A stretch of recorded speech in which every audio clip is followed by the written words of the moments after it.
All right, let's dive into something pretty fundamental in the course, and that's the idea of spirit.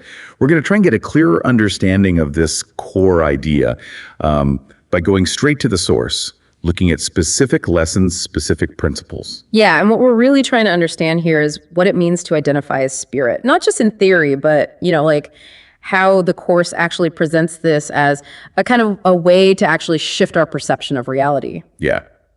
So the first thing we need to do, right, is go to the source, like you said. So this is it, lesson 97. I am spirit. Today's idea identifies you with your one self.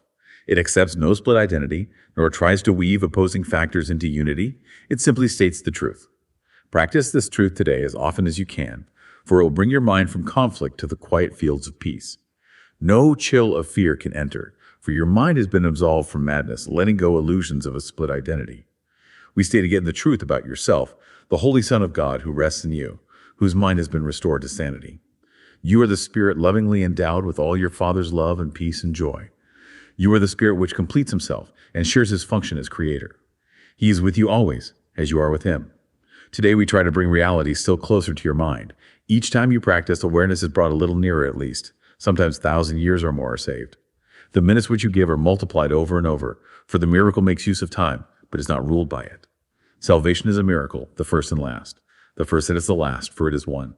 You are the Spirit in whose mind abides the miracle in which all time stands still. The miracle in which a minute spent in using these ideas becomes a time that has no limit and that has no end. Give them these minutes willingly, and count on him who promised to lay timelessness beside them. He will offer all his strength to every little effort that you make. Give him the minutes which he needs today. To help you understand with him, you are the Spirit that abides in him, and that calls through his voice to every living thing, offers his sight to everyone who asks, replaces error with the simple truth. The Holy Spirit will be glad to take 5 minutes of each hour from your hands and carry them around this aching world where pain and misery appear to rule. He will not overlook one open mind that will accept the healing gifts they bring, and he will lay them everywhere. He knows they will be welcome, and they will increase in healing power each time someone accepts them as his thoughts and uses them to heal. Thus will each gift to him be multiplied 1,000-fold and tens of thousands more. And when it is returned to you, it will surpass in might the little gift you gave, as much as does the radiance of the sun outshine the tiny gleam a firefly makes an uncertain moment and goes out. The steady brilliance of this light remains and leads you out of darkness, nor will you be able to forget the way again. Like right off the bat, it's stating, I am spirit, which is a direct contradiction to that idea of the self that's all fragmented and divided, right? It's like, no, there's this one self, this one identity. And that's what brings peace. That's what the Course calls, quiet fields of peace.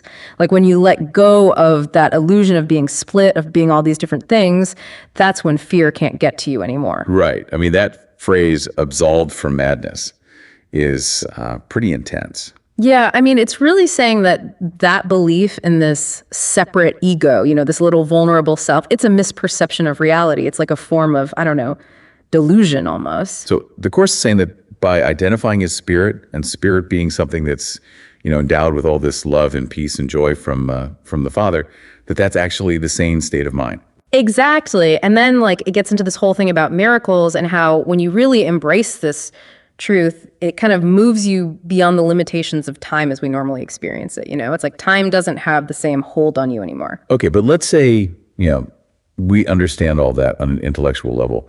How does this actually play out in a real difficult situation? That's the real test, right? Because it can't just be theory. It has to make a difference in how we actually live. So let's imagine you're heading into this really tough conversation with a colleague. Let's call him George. And George is, he's kind of known for being a bit critical. So you're already feeling that anxiety. You're like, oh man, he's going to find fault with everything. Exactly. And that's the classic ego response, right? Fear, judgment, already getting defensive. So what do we do? Do we just let that take over? Well, the Course offers a different approach. It says, consciously repeat to yourself, I am spirit.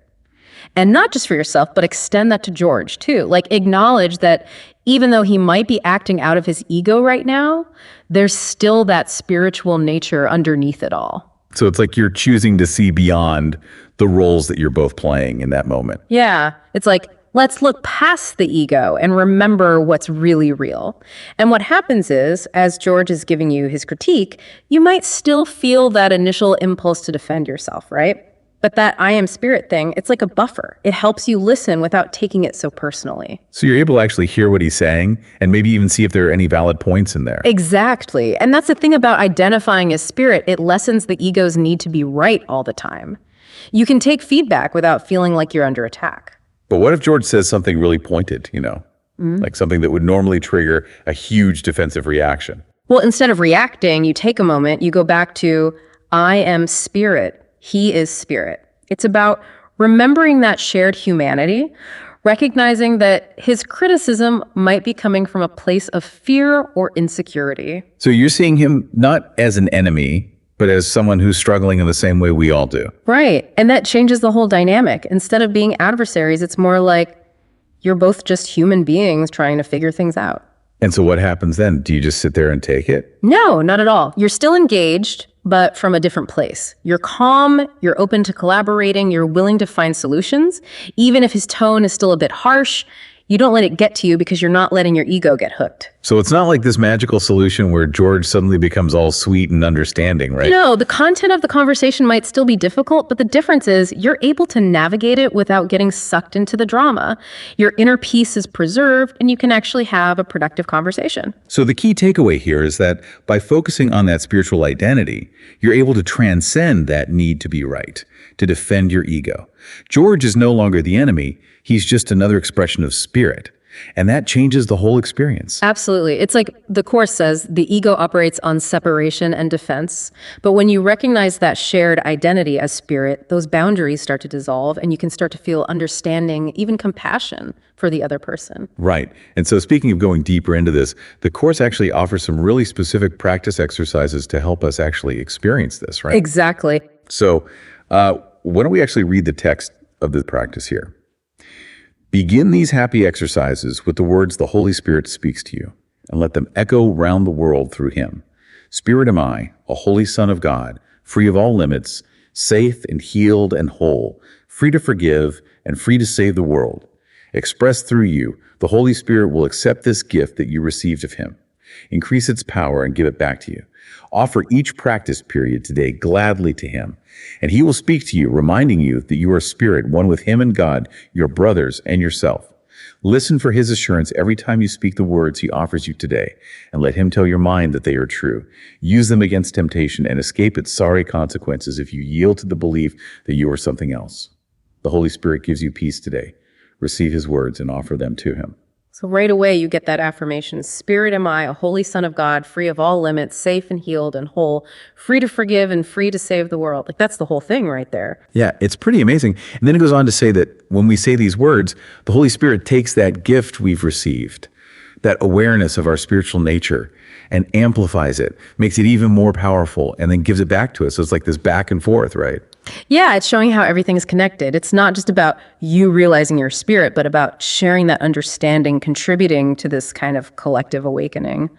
And then it says to offer these practice periods to the Holy Spirit, willingly and gladly, and to listen for his reassurance that we really are spirit, one with God and everyone else. But what does it actually mean to listen for that? Well, it's about cultivating that inner stillness, that receptivity, like quieting the mind so you can actually hear that intuitive guidance, that deeper knowing that comes when you're aligned with the Course. Yeah. It's not just about understanding it intellectually, but actually experiencing it. And then it gets into the really practical stuff, right? Like it says to use these words against temptation. So it's saying that this affirmation can actually help us avoid those negative consequences of identifying with something other than spirit, which we were talking about before. That's basically the ego. Yeah, because temptation in the context of the Course is often about those ego-driven thoughts and behaviors, the ones that are rooted in fear and separation. So when you affirm your true nature as spirit, it weakens the hold those illusions have on you. It's like you're remembering who you really are, so you're less likely to get pulled into those negative states. And ultimately, what's the promise here? It says that the Holy Spirit gives us peace through these words, and we're supposed to receive them and then offer them back. Why is that receiving and offering thing so important? Well, it's an active engagement with the teaching. It's not just about reading it or thinking about it, but actually embodying it, putting it into practice. And then by offering it back, you're extending that understanding, that piece outwards. It's like taking that light and sharing it with the world. Right. So, to sum up, the big takeaway is this idea of our fundamental identity as spirit. We looked at how Lesson 97 spells it out, how it can play out in a real difficult interaction, and then how the practice can help us actually deepen that realization. And what we're really getting at here is that when you recognize your own spiritual nature and you extend that recognition to everyone you meet, it changes everything. It shifts your whole perception from separation and conflict to connection and peace. So here's something to consider. What if you actually started consistently acknowledging that spiritual nature, both in yourself and in everyone else? How do you think that would change your experience of the world, of all your relationships? Because if the Course is right, and I think it is, that's the key to actually experiencing those quiet fields of peace. And that's something worth striving for, isn't it? A whole different way of being in the world. Yeah. Okay, well, thanks for taking this deep dive with me. My pleasure. Thanks for having me. Until next time, everyone. See you then.